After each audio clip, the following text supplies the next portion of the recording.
So one thing that you're going to find on a lot of maps in Garry's mod is you're going to see water.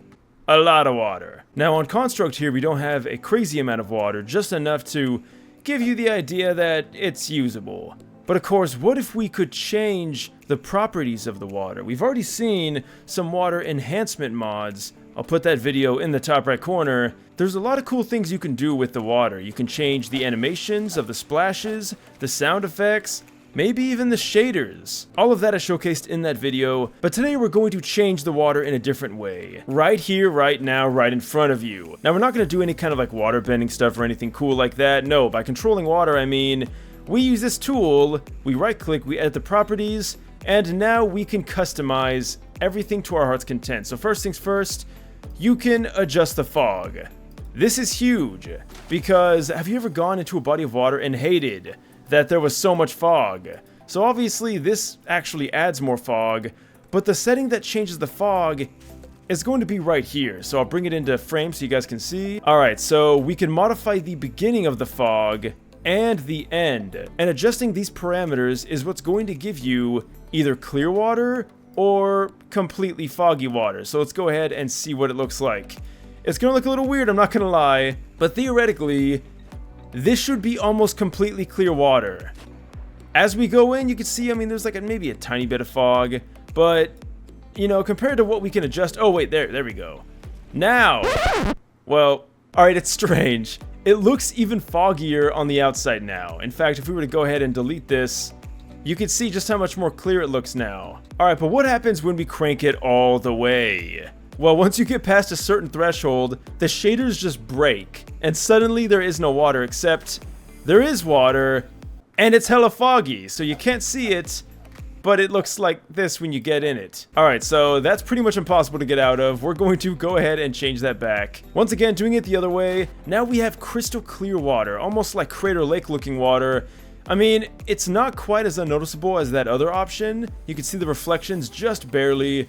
It looks beautiful. Now, of course, what if we were to go the other way and make everything completely foggy? Alright, so now the water is super dark. It honestly looks a little weird from this angle.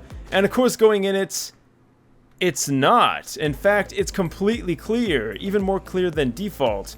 So this all has to do with the way that we adjust the beginning and the end. If we were to bring them closer, the important part about the opaqueness from above is pretty much the distance from the different values of them. So changing that can give you different results. Now, as you can see, it's completely foggy, which you'd expect. Okay. So that's all cool. What about the other options though? And the other options are really exciting. One, you can change the colors. So do you want deep crimson red, blood looking water?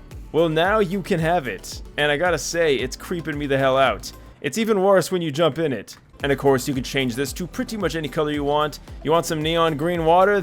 Well, you can totally have that. And this is probably the one thing people are gonna want for this. Now, something I find interesting is if you want a deep color, you're going to have to really mess with the fog settings. Because as you can see, the more opaque, the more vibrant the color is. But less fog, well, less color. Alright, now what else can we do? Well, we can do something I think a lot of you guys might like. We can disable the floating dirt particles that, well, float around. As you can see, there's one right there.